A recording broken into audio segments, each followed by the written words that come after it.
Today on Weekend Connection, we're talking about music education and specifically the benefits of music education in schools. I'll be talking with Melanie Watson. She's a musician and music educator over many years. Let's get connected now with Melanie Watson on Weekend Connection.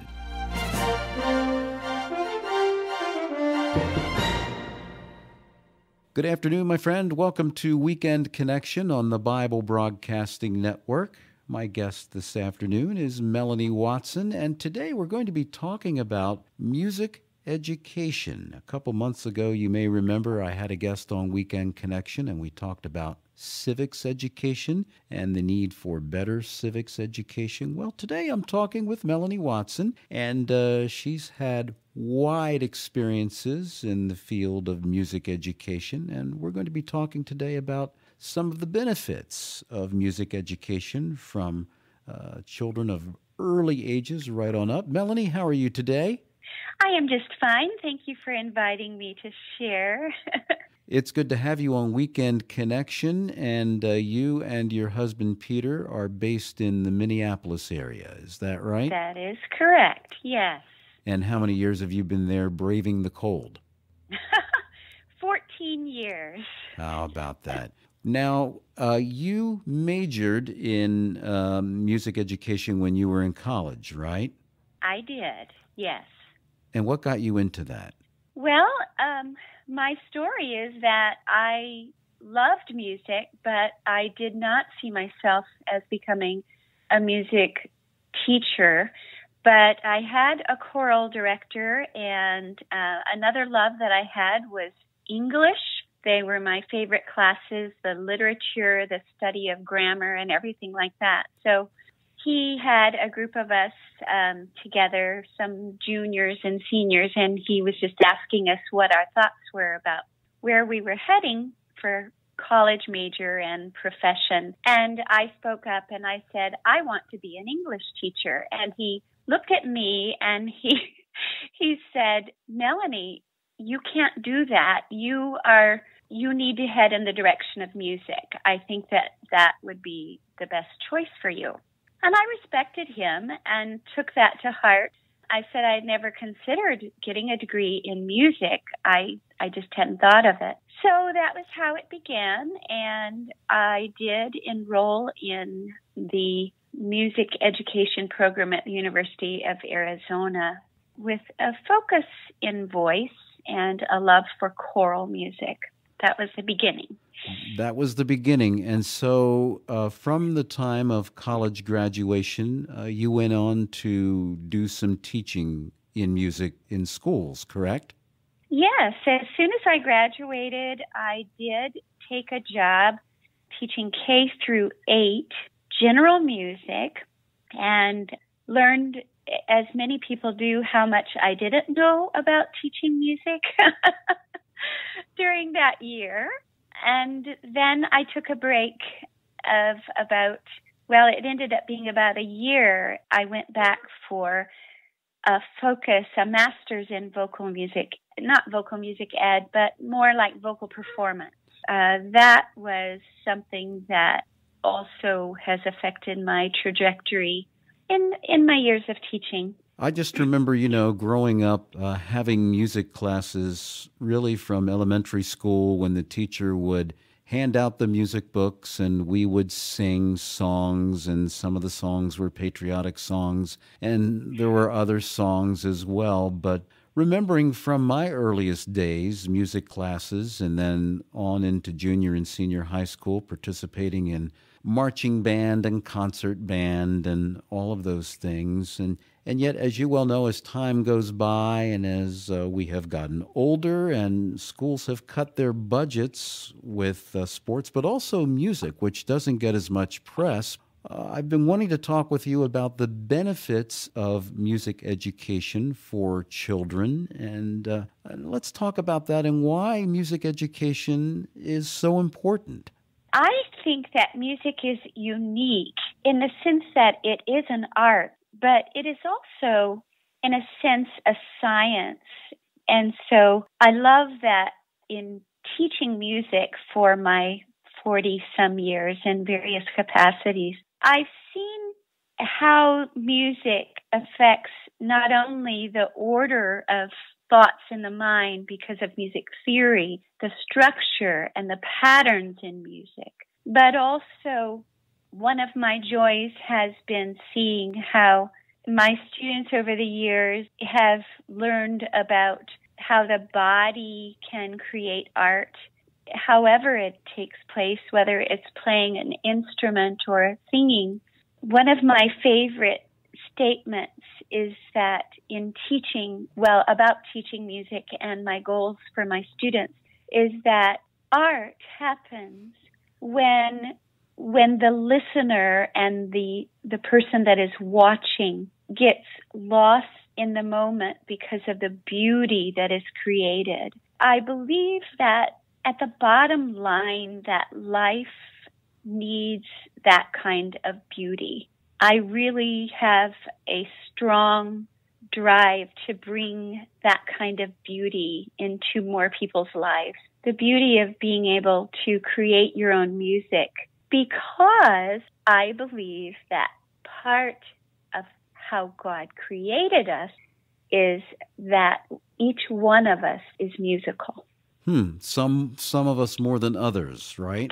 True. Some of us more than others, but I believe, having obviously read the Bible and with my love of music, that all of us have been given the gift of expressing ourselves musically. And for some, it is singing. Others, it is playing an instrument. And that we would have people in schools who have an ear and an intent to find what is the musical track, so to speak, that each one of their students would flourish in. Mm-hmm. As a high schooler, I had the opportunity to be in a choir of about 250 high school students, and we toured Europe, and we had full, large audiences, and it didn't matter that we weren't singing in their language. There was a community that was formed because we were sharing our music and they were enjoying the music. And to me, that is just an example of what can be done through music. Earlier, you mentioned about structure and order and thinking back to different instruments. Is the piano the best instrument to start out with if one wants to learn an instrument? I do think that the piano builds a foundation of working the mind through learning patterns and seeing patterns, and then carrying it into muscle memory. I like to think, and I tell my current teaching of music is very centered around parents with their children. I love the idea of family making music. One of the things I say is that listening to music and making music is one of the most sophisticated forms of listening because it involves the left brain and the right brain, so to speak. The order and the pattern in it is one thing, and then the art and the musicality is the other. Yeah, it's a beautiful bringing together of the whole self, I think. Now, here's another question I've had from a long time ago. For those who play instruments, those who sing, is it easier for those who are more musical than others to learn other languages easier? I would like to think so. I don't know. It would be interesting to see if anyone has ever done any research on that. Well, I'll tell you why I'm asking that, because from years ago when Grace and I first went overseas in the 90s, we had a dear friend, still dear friend, who is just he's an Arabist, okay? He's mastered the language backwards and forwards. His dad, growing up, was a band teacher, and I remember him telling us that, and he said very matter-of-factly that those who come out of musical backgrounds and so forth and so on have an easier time learning other Mm-hmm. language as opposed to, quote unquote, others who don't have that background? Well, I know that my father, I would say he was just a person who had music in his bones. And when we went over to Taiwan, them as missionaries and us as a family, my mother and father went to language school for 2 years. And over the years of that being home, which was about, I think, almost 30 years, people would say that when my father spoke Taiwanese, if they weren't looking at him and seeing his blue eyes, they would have thought that he was a native speaker. But there was sort of this joke about my mother, who wasn't, I wouldn't say she had music in her bones. She had piano lessons as a child, but she did not just express herself as freely in music as my father did. And they said that she spoke Taiwanese with her southern accent, that it seemed to just be there in the background when she spoke Taiwanese. So, yeah, I think you're onto something. I guess those who are more musically inclined, especially with tonal languages like Chinese, they hear the tones better. Yes, there's just a depth of being able to listen. That's another thing, is that there's a difference between hearing and listening. And I believe that music education and the right kind of listening to a lot of music, being directed into what to listen to, really refines that ability to go beyond just having the sound happen to you, to being able to parse it out, so that possibly learning foreign languages, I know I have a love for foreign language, and in another life, I think I would be a linguist, but I've been a music teacher all my life. Yep. But I do think that's a fascinating topic to discuss. It really is, and that could be a whole nother interview. I thank you for joining me and joining our BBN listeners today on Weekend Connection, Melanie. I deeply appreciate you taking time out of your very, very busy schedule, and you do continue to teach piano as well as run a small business teaching young children music in your area. And Yes. It's a wonderful thing, and I thank you for taking time with me today on Weekend Connection.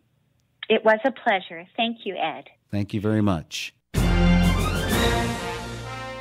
I thank you for taking the time today to listen to Weekend Connection. My guest was Melanie Watson. We talked about the benefits of music education in schools. Melanie is a musician and music educator over many, many years. Weekend Connection, my friend, is a public affairs program of the Bible Broadcasting Network. I'm Ed Phillips. Have a great day.